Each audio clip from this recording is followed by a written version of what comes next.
have a faith. This is the way. Truth is, I am Iron Man. Tells me when you'll love this.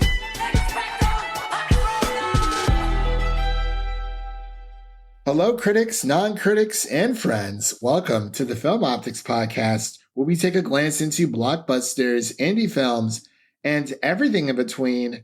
I'm your host, Christian, and as always, I'm accompanied by my partner in film, Devin, and today we're here to present our review of The Boy and the Heron. And before we begin today's episode, you can listen to our podcast on podcast platforms around the internet. That includes Apple Podcasts, Spotify, Google Podcasts, and more. And if you are a new or seasoned listener to the show, we would love to hear from you guys. Follow us on Instagram, Twitter, and Threads at FilmOptics. That is optics with an X.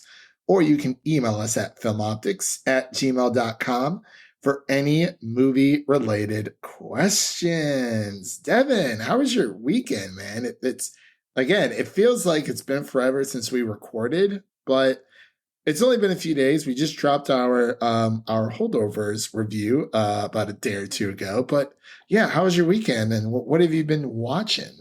Yeah, this weekend flew by.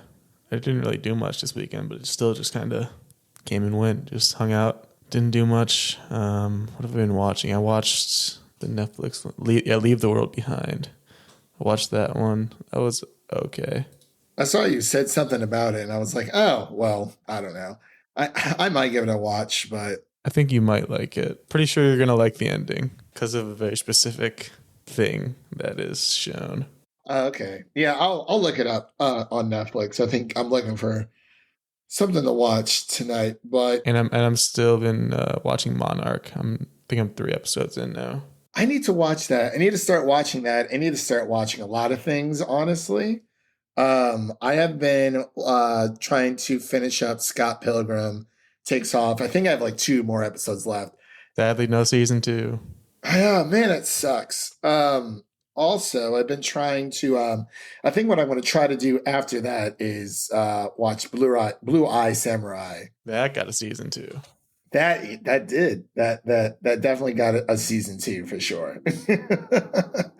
That is 100%. Yeah. Outside of that, I'm not sure. God, what else have I been watching? I've been watching a lot of Christmas movies lately. I watched the first 3 Home Alones. I watched Violent Night. I watched Happiest Season. I watched the original Santa Claus last night.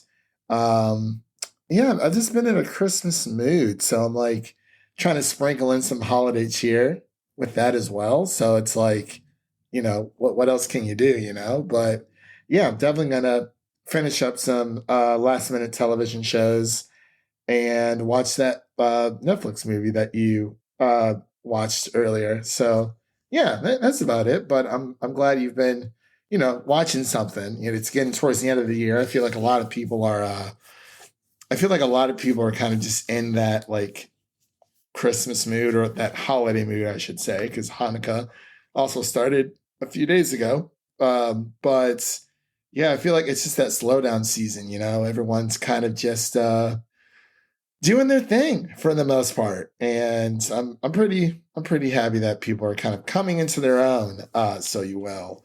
But as we've mentioned before, we are going to be covering The Boy and the Heron. This is the latest film from Studio Ghibli and from director Hayao Miyazaki.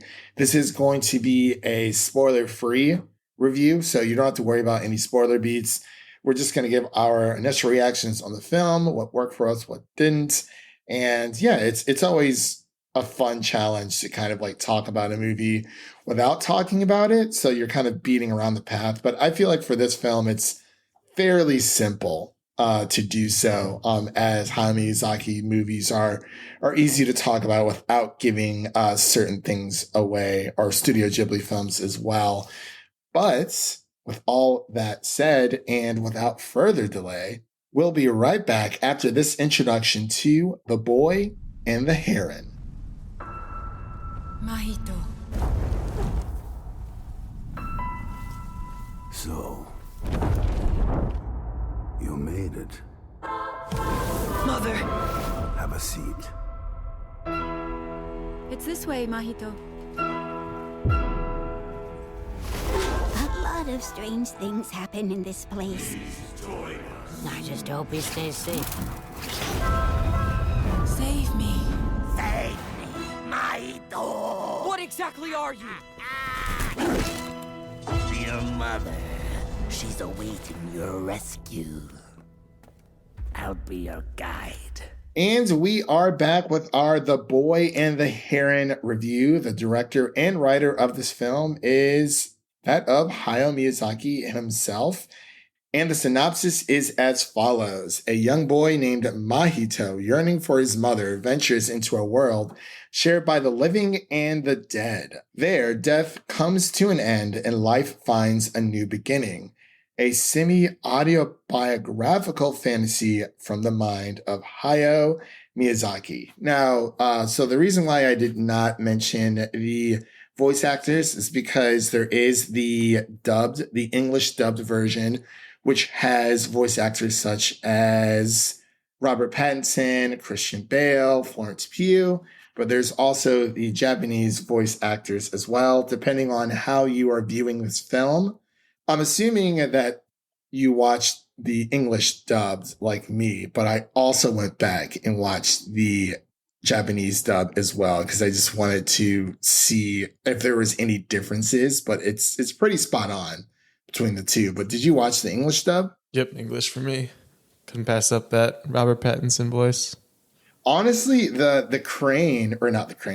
Heron, played by for the English voice actor for Robert Pattinson, and the Japanese, it's pretty much like spot on. I think he drew inspiration from the original voice actor of the Heron himself. But as we mentioned before, this is going to be a spoiler-free review of The Boy and the Heron, so we're not going to be giving away any spoilers. We want people to go to the theaters and see this as quickly as they can. So I'm very excited to kind of just talk about this because this being from one of my favorite film directors, I'm interested to see what Devin thinks of this movie, as this is not only his first Studio Ghibli film, but his first Hayao Miyazaki directed film that he has seen. So, Devin, I'm going to pass it over to you so you can give your thoughts on the film. Yeah, going into this, as you mentioned, this is my first venture into this type of world. It was actually Matt's first as well. I went with him and a few other people. So it was cool to have that perspective. And going into this, I didn't really know what to expect. I just knew that all the Studio Ghibli movies have a large place in a lot of people's hearts, and there must be a reason for that. A lot of people like them and have them very highly rated. So I was definitely excited going into this, and I think for the most part, this one definitely worked for me. Like the animation itself, it's pretty easy to look at for the most part. There's some spots where the frames seem a bit low, but that's obviously just a thing that happens in animation sometimes. But a lot of the visuals, especially like the flame visuals, were all really, really well done. Looked really cool. These characters are definitely easy to fall in love with. I can see why people get attached to these characters, especially Mahito.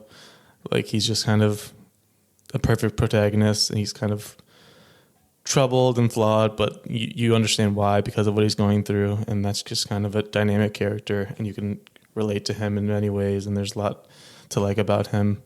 And then his relationship with the Heron, obviously voiced by Robert Pattinson, who it does not sound like Robert Pattinson. Like, I remember the person I was sitting next to when the credits rolled and they saw that it was Robert Pattinson, they freaked out, like, because it does not sound like him, but it is a crazy, insane voice, and it just kind of works for this Heron character.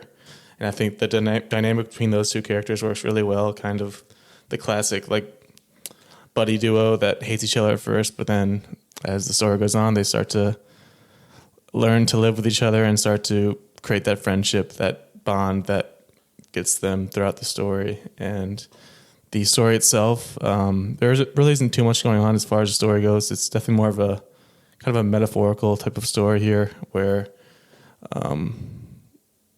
you just kind of have these characters drifting on throughout the world, and then they kind of find a new world, and some shenanigans occur throughout there. And I like the introduction of all these different birds. I like the parakeets the best. I just want to party with all those parakeets. Looks like they have a good time.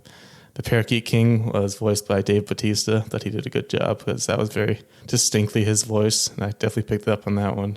So that was cool to see. Overall, I would say it seems like a pretty good step in kind of the first step for me into watching these movies, because this is definitely an easy watch and nothing too crazy going on. It's pretty easy to follow. Yeah. So for those who do not know, The Boy and the Heron is actually the Americanized title for this film. The original Japanese title actually is named How Do You Live? And I thought that was a better name because it fits the narrative of the story so much more. But when it comes to, the localization, when it comes to a lot of these films altogether, especially like Japanese films, or you even look at like Harry Potter with the first film, its original name is Harry Potter and the Philosopher's Stone. And they're like, well, we're going to bring it to the US, but, Americans don't know what a Philosopher's Stone is. So we're just going to change it over to over to the Sorcerer's Stone, just to give it a little bit more of an edge or like an understanding. And I think The Boy and the Heron is a nice ring, but I do definitely prefer the original title, How Do You Live, a lot more. Just again, it is a very metaphorical movie. The first time I saw this film, it was the English dub, because I think when it comes to Hayao Miyazaki films or Studio Ghibli films altogether, the English dubs of every single film is done incredibly well. And I wanted to, again, for my second viewing, see it in Japanese, which I was actually sent a screener of the movie like a day or two after I saw the English dub. And I was like, oh, let me rewatch this. So I rewatched it late last night, to kind of just get a feel for it. And obviously it's the same movie, but it feels like you're watching a different movie. And that's what I like about Studio Ghibli films. I usually do watch the English dubs, but I've gone back and rewatched a few of them in the native Japanese language, and it's almost like it's a different film. And this is our second Japanese directed film. Yeah, it's been a big Japanese week, back to back. Yeah, it really has been. Between Godzilla -1 and now The Boy and the Heron. Like Devin said, the biggest takeaway from any Studio Ghibli film is the artwork is like it's just incredible. Like just from the food, and trust me, Devin, like you thought the food looked good in this movie.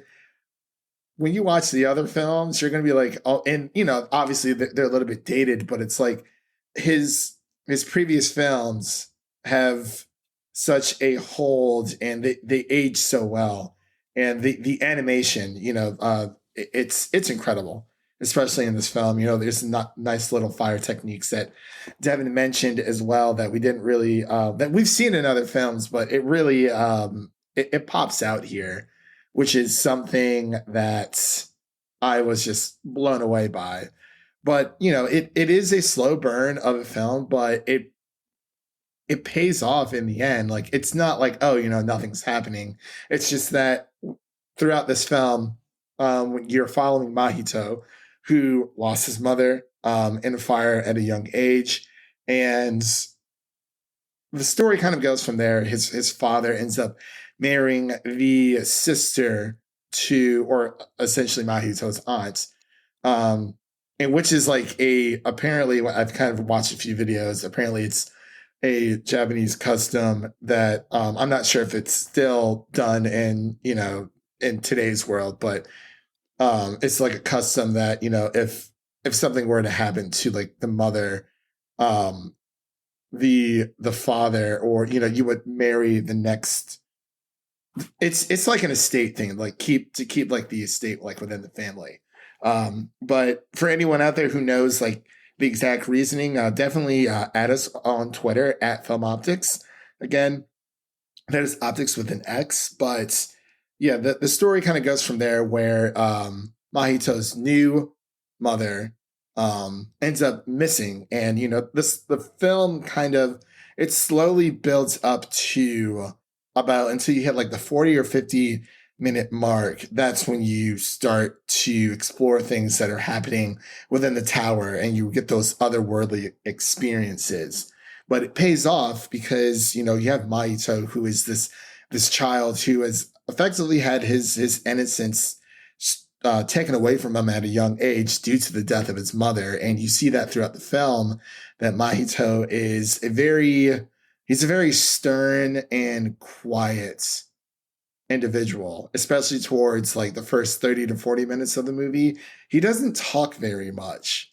And, you start to see the effects of, the visions that he has of his mother and this Heron that he comes across after, moving away from Tokyo towards the end of the war with his mother, or with his new mother and his father. With his aunt mother.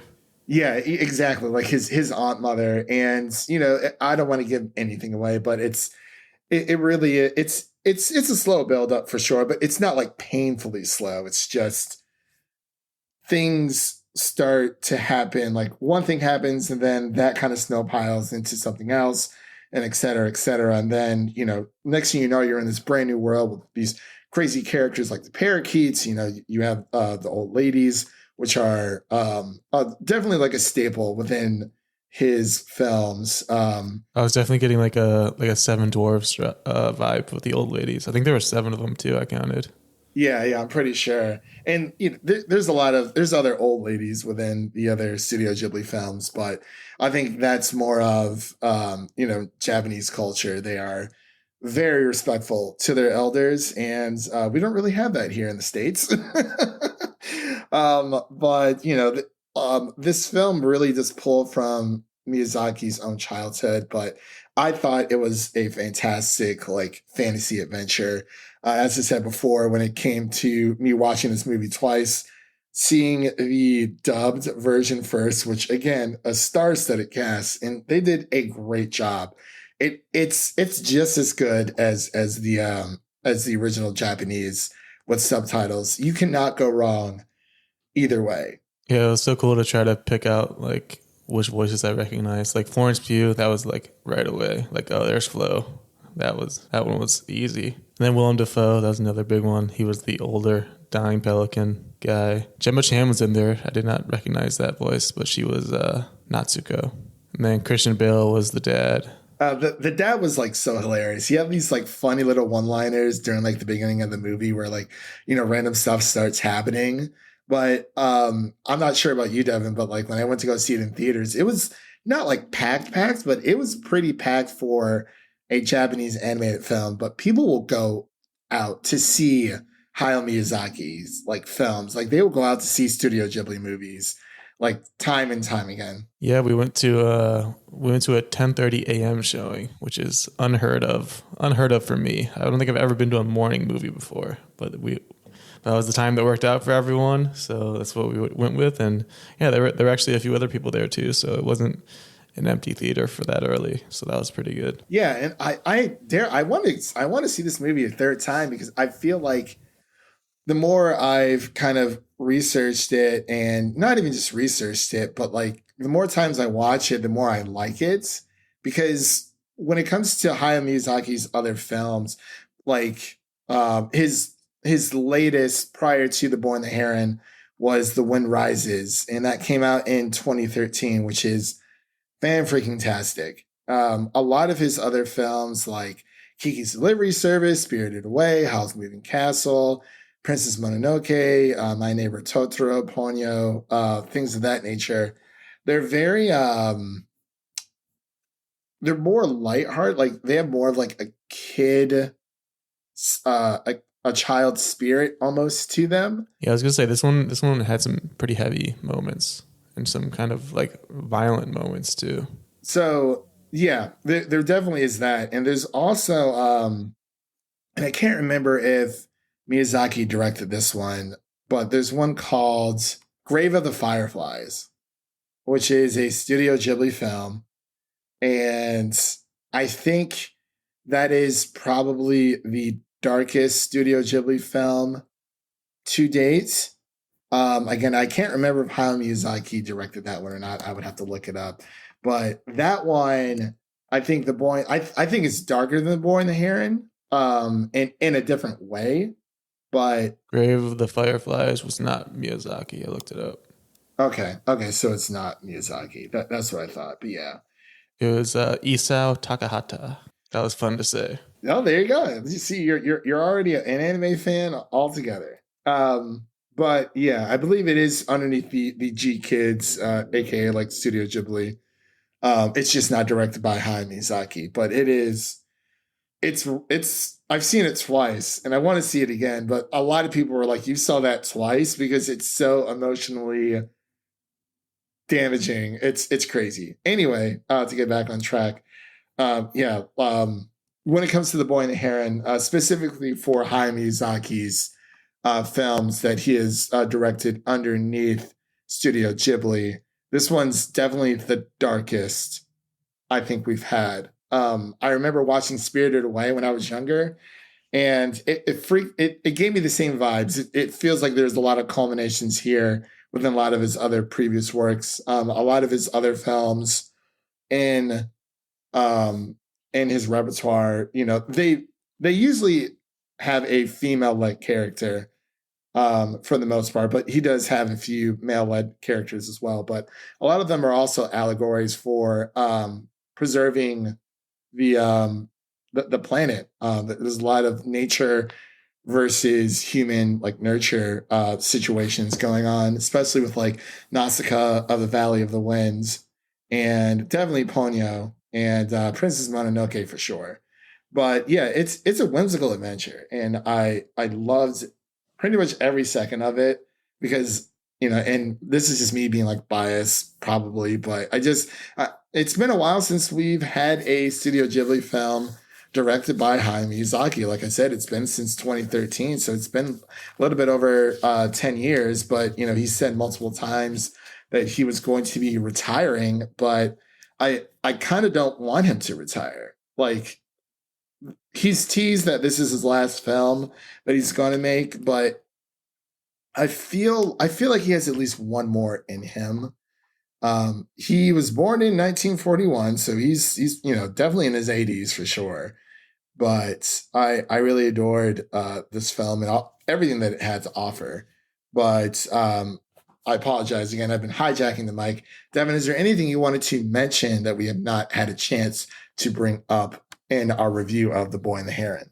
Yeah, I thought it was interesting that it mentions that this is semi-autobiographical. Like, what kind of crazy childhood did this man have? Man talking to parakeets, going throughout different worlds, fighting pelicans. Yeah. So there's Hayao Miyazaki's, oh my gosh, and you see it throughout his other films, especially My Neighbor Totoro, where I believe his father was married. And anyone out there, correct me if I'm wrong. Like, definitely tweet at us at FilmOptics. That's Optics with an X, or email us at filmoptics@gmail.com if I get this wrong, saying, hey, this is actually correct. But from what I remember, I believe Miyazaki's mother was passed away from tuberculosis, and his father remarried. You can kind of see, a little bit of a dynamic there with, Mahito, but also I think his father was, I believe, like within like the Japanese airplane industry, that business as well. But there's a few subtleties here and there. But yeah, he had a rough childhood, to say the least.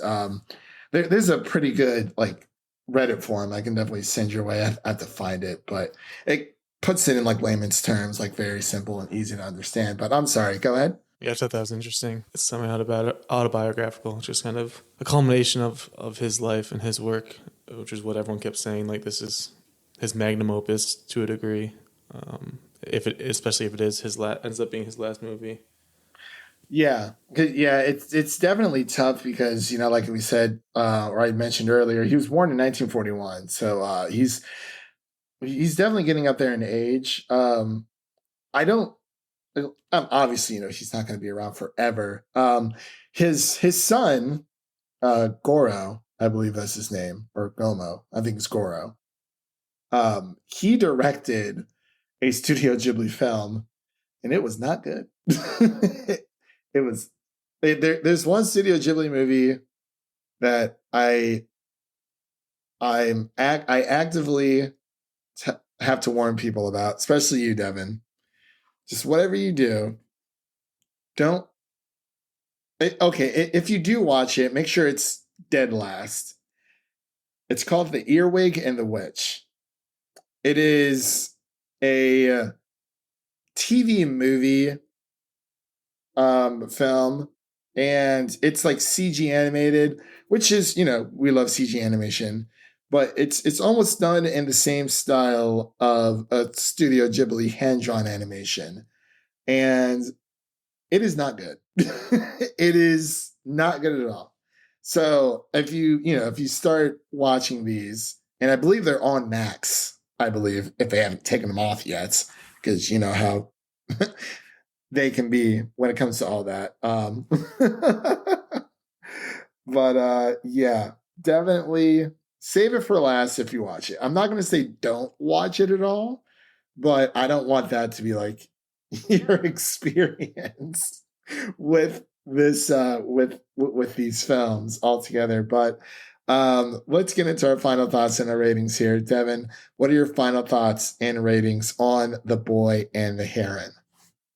Yeah, final thoughts. Like I said before, I think it was a pretty decent introduction to this world, this animated world that I've never stepped foot into. I do think I will be watching some more of his films as time goes on.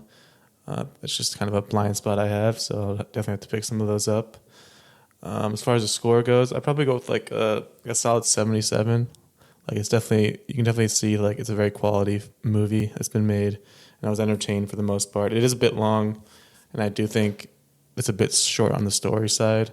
But other than that, I think it was pretty entertaining, and definitely loved hearing these voice actors and voicing these interesting characters and seeing the vibrant, interesting characters on screen.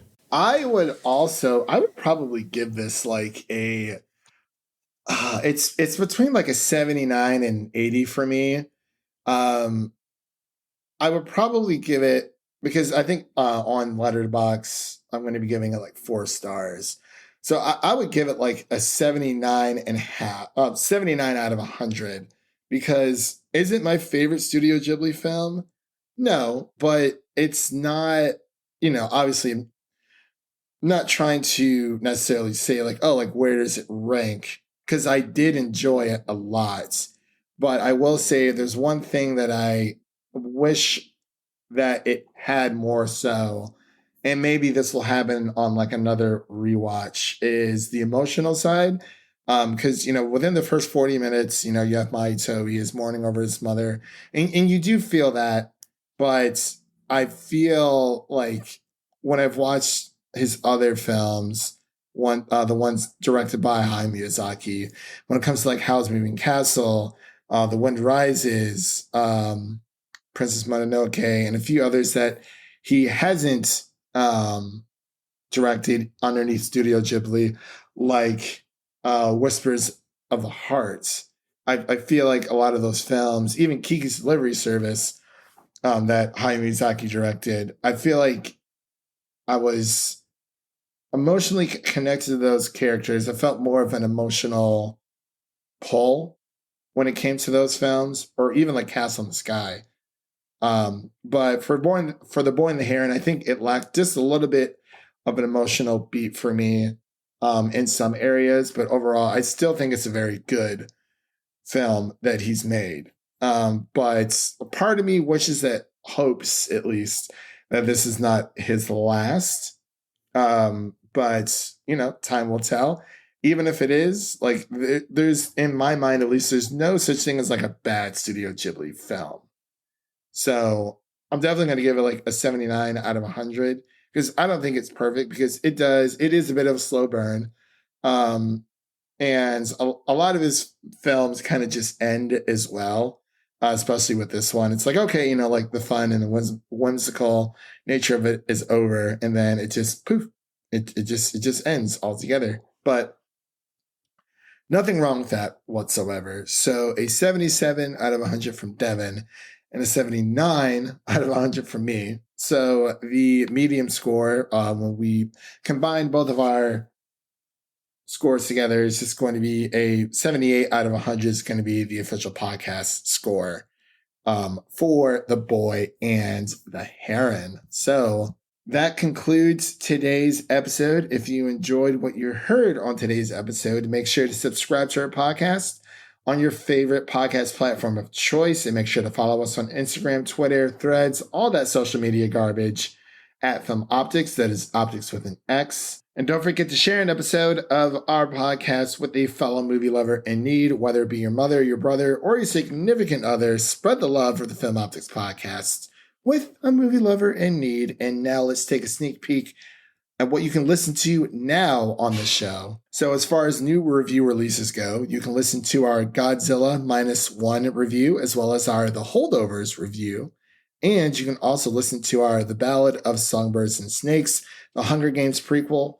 And I also did a 4K review of 1985's The Color Purple, where I kind of like break down that film, break down the packaging of that film to let people know whether or not you should add that to your home theater collection or not. And for upcoming releases, you can look forward to our Poor Things review, possibly Aquaman. I don't know what Devin's thinking there. Or Wonka as well.